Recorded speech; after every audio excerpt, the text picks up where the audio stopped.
Omukyala wuno munnange yavaayo n'abeera ng'ate asiba bbaawe abalongo. DNA results zagenda okubeera nga zikomawo munnange ng'abaana siba bbaawe. Mujjukira omukyala eyatwalibwa wa minisita Balamu Nyazaala ye yamutwala kossa ne bbaawe nga munnange era ebyava mu musaayi nga biraga nti abaana tebaali ba musajja oyo. Kaakati wuno avuddeyo n'abeera nga yeewoza akagambye nti ye yavaayo n'alyoka agamba bbaawe nti abaana tebaali babe, naye bbaawe n'awakanya kwe kugenda ku musaayi. Katubeere nga tukuwa akatambike.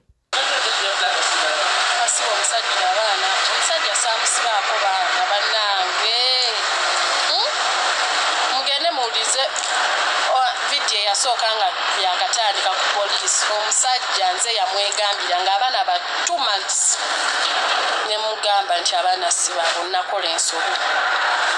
Kitegeera.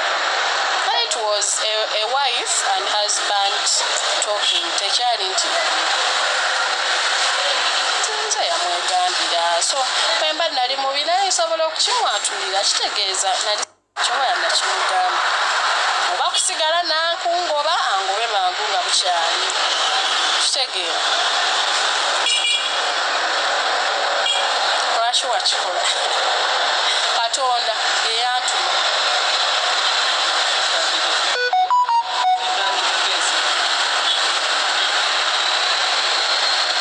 Subscribing, liking, lekawo bakabwawo mu comment section. Abantu bangi bakyagenda mu maaso n'okuba nti nate bavumirira oluyimba lwa Ssemakula oba Mesach Ssemakula nga bagamba nti oluyimba bantu bangi bavuddeyo ne babeera nga ate balugoba. Katubeere nga atukuwa akatambi kano naye ate abamu bavuddeyo ne babeera nga balusiima. Mesach Ssemakula, oluyimba, do you think it can go international? You know, Rachi ndi mukubuze chibuze choli musajja mukulu. By the way, if you can in any way, please just take the video, jitambuze if it's possible. Kubanga buno bulungi bwansi. Sinonya views, sinonya likes, bulungi bwansi. Mesach Ssemakula muwe ekitiibwa ku mutima. Kubanga he's a legend. Now I know Limbara film is about African culture, whatever. Mesach Ssemakula did, and you're like, oh my good Lord, these are the artists that we have. And he has the ability, the capability. Aina sente esobola pushing oluyimba oluba international. Aina sente esobola okusasula writer n'amwandikira oluyimba olutegeereka. Kati oluyimba olwo kama nsonyiwe. I'm sorry to say munvuma Mesach Ssemakula legend njogerako bwogezi. Can it compete with in Uganda we say olyotya? Can it? Video yenyini nanyize. Abakoze video abasibe mayisa. Owakitegera basibe mayisa n'ebisumuluzo baba bisasa. Ne yakoze costumes yayambadde ngwezi yayambadde. What is that? You want to wear culture wears, Ugandan culture wears, and that is what you can come up with in 2026. And you want to compete international. Why are you doing even music for you? Mesach Ssemakula mwe abayina obusobola pushing ensi yaffe wala naye bye muli mu kukola. Bye muli mu kukola kati nze nga dansa ku mulembe gwendiko guno. Ngenda kukola kya, ngenda promoting ati oluyimba ronga tonsasudde. Naye ngenda duzinirako nti oluyimba ndutambuze. Ani agenda okundaba with the production yennyini ey'oluyimba n'eyawandika oluyimba naye bamusibe oba okitegeera.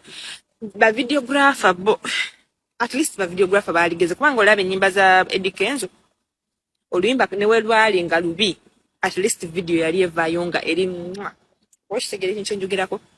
Ennyimba za Eddy Kenzo ne zitambula ne bazikuba ku Netflix ne production inga mulungi. Mesach Semakula, come here. Come. Before nga tonnakola luyimba lu inspiring. Tula wansi olabe, what did the legends do? What did Michael Jackson do nga agenda okukola oluyimba lwa Heal the World? Oba We Are the World? Nga tonnakola oluyimba lu uniting. You're an artist, take a more art. Laba costume gyoyambadde. Olinga agenda okuperforma ku speak day. Wulira lyrics. Laba production laba emabega. Tetuganya otaddeyo gundi. You're low budgeting yourself. Side zotalina. Genda okwata abantu ab'enjawulo. Aba Africa ab'enjawulo. Abantu bambale their traditional attires. kola video ng'emalayo. Relate to Kanokoze of Irene Namatov. Something similar. Ekiraga culture. Laba byoyambadde. Nkoya abantu abalina ability ebekero ebintu ebisalawo nga temubikola mu abatusigaze emabega. If you have the opportunity ngoina platform kola ekintu ekitegerekeka funa director ategerekeka lwaki weekuba enjawulo. Who is going to take your song serious?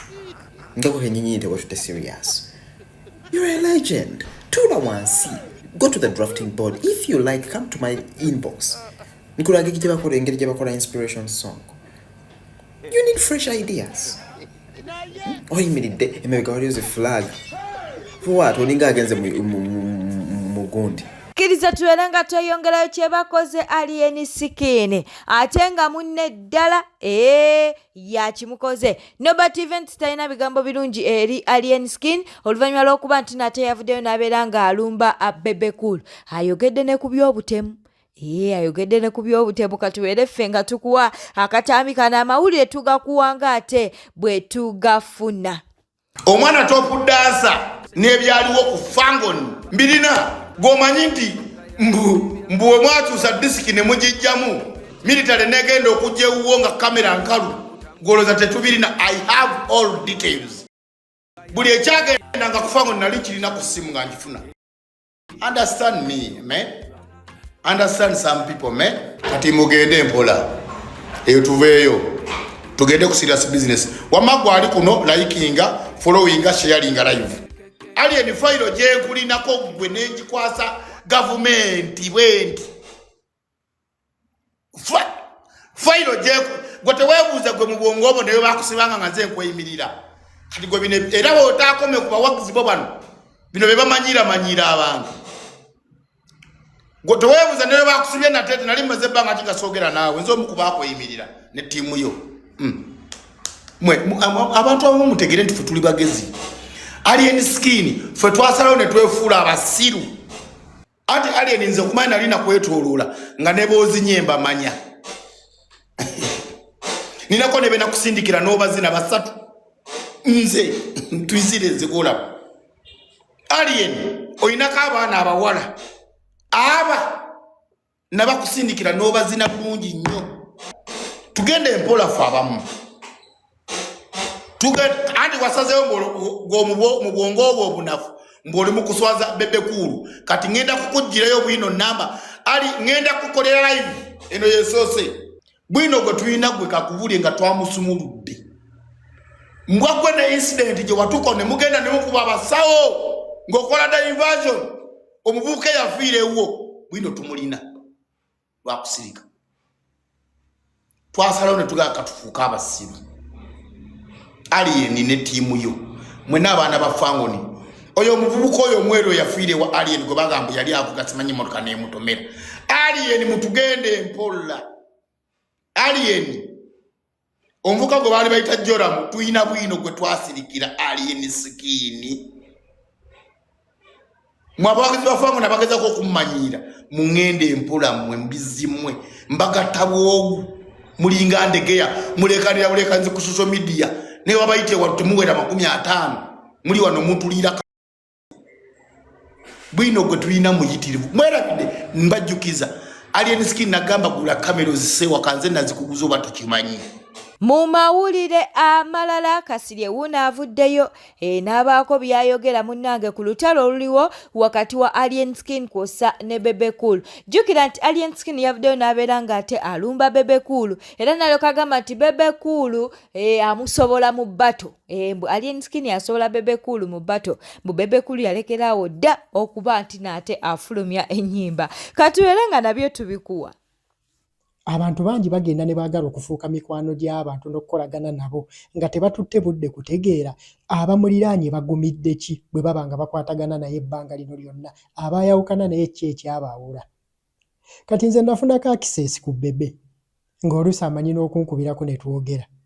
N'omanyi lwaki saasindika nnyo kumwekukuutirizaako nnyo nabuuza kubadiirinzeeko naye ebbanga n'abayawukana naye ne mbabuuza mudiiringa mutya ne bebe oli naŋŋamba nga bonna bafaanaganya ekintu kimu bw'oba odiiringa ne bebe eteekeddwa kubeera 100% royalty olina kubeera 100% bebe kuuro nti ku makya waaba akolagana ne kasirye mukolagana naye olw'eggulo wayawukana naye gugulanirawo kati nze ne nkiraba nga wemba nnina musajja wange kimenke sisobola keera ku makya ne ŋŋamba nti ate kati ngenda kukolagana ne bebe kuuro 100% kubanga ssaawa yonna osobola okeera ku makya ne basowagana nga tebazikwasa okitegeera kakati netunuulira alien skin ye muntu asobola okukeera ku makya n'akola ky'obadde tosuubira gwe ekintu ky'okyasinza okutya nga tosobola nakyogerako kikolako comment asobola okukeera ku makya n'akikolako comment alien skin tayina linnya lyatya kuyisa mu kamwa bw'aba asazeewo okuliyisaamu toyina ky'omugamba amala kuliyisaamu kakati bw'oba watandika oddiiringa naye ng'ekyo tokimanyi kiba kikulidde naye ayina ekintu kimu tayina lwakeera ku makya n'akuba ssimu nti nkukubidde essimu jangu onnwanireko luno olutalo alien skin ayina karakita kyobola abantu bamusumbuwa nnyo nti osobola omuvuma ku mmanda olwokutaano n'akusonyiwa ng'omwogeddeko ekirungi n'akusanga ewantu n'atakujaali naye ate ye bebe bw'omwogerako ekikyamu leero kimutwalira emyaka nga5 process nga ne bw'oba omwogerako birungi byokka okukola ki okuddamu okuba ng'akwatagana nawe ekitegeera odiiringa naye ng'okimanyi kaakati mwe abajja bakyamuukirira ne mwesibasiba ku bantu be mutamaze kutegeera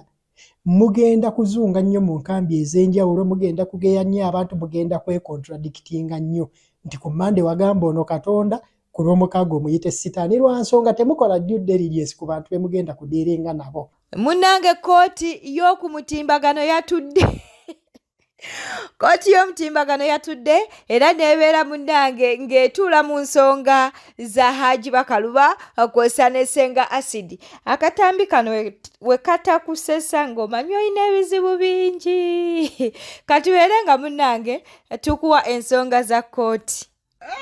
Mr. Bakaluba yaleeta omusango eri kooti eno ng'awaabira ggwe ne TikTok olw'ebigambo bye wakozesa ku mutimbagano gwa TikTok ogwaweebuulwa ekitiibwa kye ne gukozinga damage eri ye nga y'omuntu finance ze bingi okitegeera so yensonga lwaki oli wano before everyone.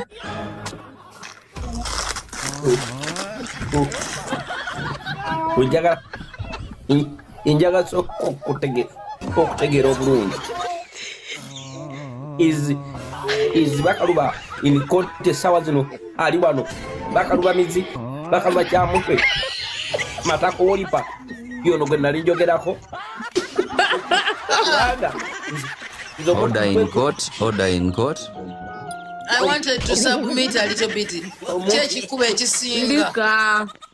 Sirise nina okumutereeza. Omuntu owekitiibwa omulamuzi omuntu gwe nali njogerako oli Bakaluba mizi yazina koko ono waba ategeeza nti gwe nayogerako atuwa obujulizi ng'azina koko waba obujulizi ng'azina koko awo ng'akakasa Owekitiibwa ebyalumbuye si birungi. Ebyalumbuye munnange si birungi. Pasita wuno avuddeyo n'abeera ng'ate ayogera ebyama ssaawa yonna. Ensonga eriwo ku tukyalumbuye yiino.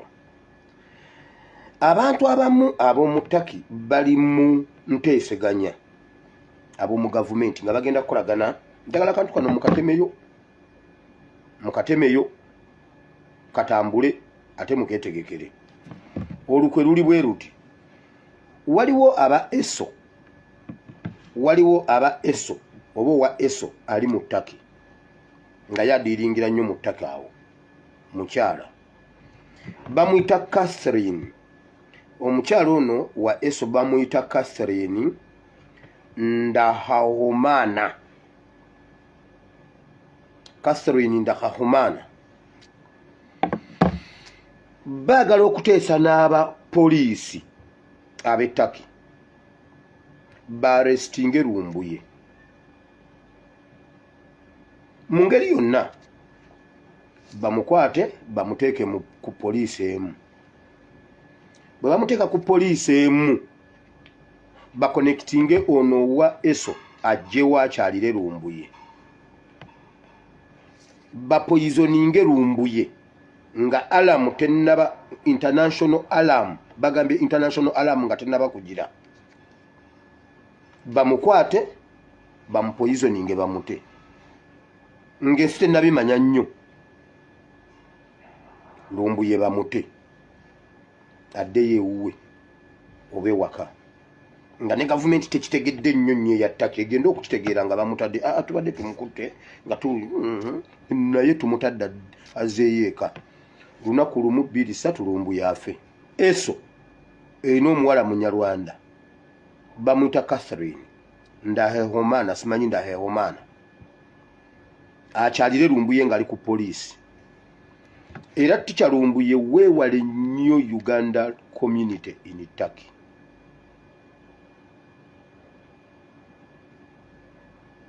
Babe nga bakamukwata ne bw'anaamalayo ssaawa busaawa bamute bagambe kiwedde. Era oba oli awo ave yagambe yes babadde bankute naye nvuddeyo. Bakimukole mu ngeri gy'anaaba tategedde. Yeeyo ddiiru ebaddewo. Kale ekisooka tutandise process y'okugikuba. Ekyo kyokka kyawetandise. Ate tusaba era tulina Katonda omulamu akola ebyamaanyi. Kale nga bwetwongerako measures endala, ezimu ziri munda endala ziri kungulu. Yasinga ennyo okuba nti naakomerera aba YPA. Twogera ku kakande kyaddaaki amaze nakkiriza nti aba YPA munnange ebintu byabwe mbu bya mazima. Okitegedde oluvannyuma lw'okuba nti no yagenze n'abeera ng'ate alambula faamu era n'akakasa nti embuzi ezoogerwako gye ziri munnange ku faamu. Katukuwe akatambi kano. So my lovely people, today guess who visited us at the farm? The one and only Kakande Finance. Alex Finance. Tebakimanyi nti ndi mu ggwanga. Tebakimanyi nti mwendi. Ono CAI. Undercover. Yagamba embuzi teziriyo. Ne tumugamba munaye embuzi ne wankubadde gye ziri. Tetulina bwe tukwata mbuzi 15,000 ziteeka ku vidiyo. Kati funayo akadde.